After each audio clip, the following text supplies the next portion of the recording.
Sabi ko, paano bago ko sa ating lahat?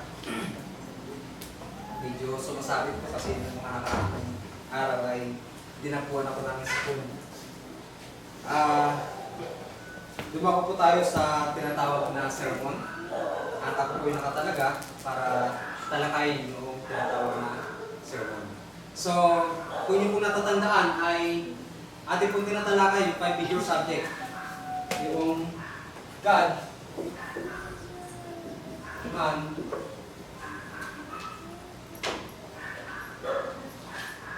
sin, Satan, and salvation. Bilog ng Diyos na mapunta tayo dito sa last part ng 5 major subject. So, kaya ito po yung ating pagsasaluhan ngayon pong oras po na ito.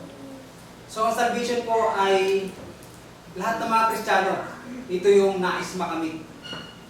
Dahil sino ba naman ang ayaw ng kaligtasan? Dahil pag napunta po tayo sa langit, ay wala tayong ibang gagawin ito. Walang problema, walang stress, kundi kasayahan na lang lahat. Yun yung ating gagawin, maglingkod sa Diyos araw at gabi, magsaya. Yun yung kakamtin ng mga taong makamtan itong tinatawag na salvation. Yan po yung minimiti ng lahat ng mga Kristiyano. Pero, hindi lahat ng mga tao ito yung gustong makamit. Dahil mayroong mga tao na nakapokus lang dito sa mundo ito. Ayan, naglagay ako ng ilang halimbawa dyan. Nakapokus sa pagpapalago ng negosyo, nakapokus sa trabaho, nakapokus sa pagpapalago ng pera. Walang masama dito. Ang sabi nga ng Biblia, magtrabaho tayo, huwag magatamad ayon sa 1 Thessalonians. Wala masama dyan. Ang masama po dyan, kung nakapokus ka lang dito sa mundong to. Dahil kung nakapokus ka sa mundong ito, hindi ka mabubusog. Hindi ka makukontento. Meron po akong ibibigay na halimbawa sa isang tao. Noong una, gusto mo lang mag-ipon ng, sabihin natin, 100,000.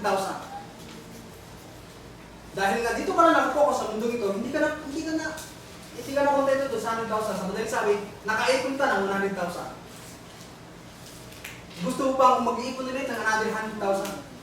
O sabihin natin, 1,000,000. Nakaipon pa ng 1,000,000. After mo makaipon ng 1,000,000, gusto mo pa ng another 1 dito. Dahil bakit? Walang kabusugan ang tao kapag dito nakapokus sa mundo ito at walang pakialam dito sa buhay na walang hanggan. Ang binabanggit ko po, yung nangyayari sa bansa natin ngayon. Milyon! May milyon na. Nakontento ba sila sa milyon? Hindi po sila nakontento sa milyon. Bilyon. Nakontento sila sa bilyon? Dahil sa mundong to na sila nakapokus, hindi sila nakontento. Hindi lang milyon, trilyon. Nabusog ba sila? Hindi. Napakaraming bahay, napakaraming sasakyan. Nakontento ba sila? Hindi. Alam niyo po ang binabanggit sa banal na kasulatan? Ang tunay na success ng buhay. Yung sinabi ng Apostol Pablo dito sa chapter 4 verse 11, ganito po yung sinabi niya. Hindi sa sinasabi ko ang tungkol sa kailangan, sapagkat aking natutuhan ang masayahan sa anumang kalagayan na aking kinaroroonan. Kung anuman ang sitwasyon mo ngayon at masaya ka dyan at meron kang peace of mind, walang makakatalo dyan. Yan yung success na pinabanggit sa banal na kasulatan. King Solomon, isa sa pinakamayaman sa buong mundo sa anong araw nila. Lahat nagawa niya. Pero anong sabi niya? Walang kabuluhan. Ito po yung ginawa niya. Chapter 2 ng Ecclesiastes, verse 4. Gumawa ako sa ganang akin ng malalaking gawa. Nagtayo ako sa ganang akin ng bahay. Lahat ginawa niya. Ang sabi sa verse 5, gumawa ako sa ganang akin ng mga halamang at liwasan at tinamna ng mga sarisaling mga puno na nagkakabunga. Gumawa ako sa ganang akin ng tipunan ng tubig upang dumilig sa gubat at mapagtamnan ng punong kahoy. Ako'y bumili ng mga aliping lalaki at babae at nagkaroon ako ng aliping ipinanganak sa aking bahay. Ang sabi sa verse 8, nagtipon ako sa kanan akin ng pila, ginto. Sa kanya pong henerasyon ni David, siya ang pinakamayaman. Pero anong sabi niya?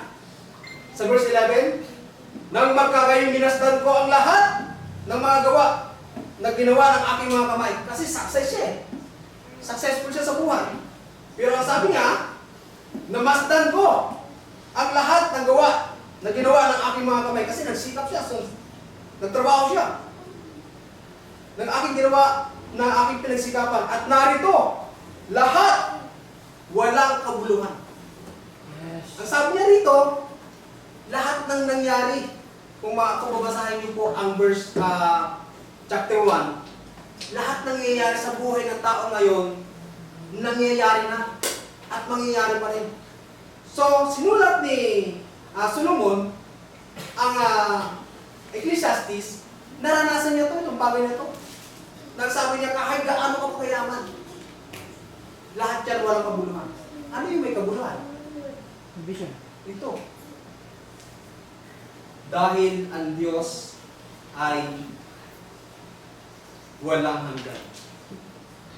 Dahil sa mundo ito, palagi ko pong sinasabi kapag ako po yung tuturo, 70, 80, 100 years, maswerte na tayong mag-stay dito sa lupang ito, dito sa mundo.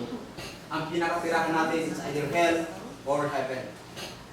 Kaya, gaya nung binanggit ni Brother Nahum kanina sa 2 Timothy, 1 Timothy chapter 2, verse 1 to 4, gusto ng Diyos lahat ng tao ay maligtas. Pero ano ba ang dapat natin gawin para magkaroon ng buhay na walang hanggan? Ito po yung tanong ng dapat natin masagot. Ano yung dapat natin gawin?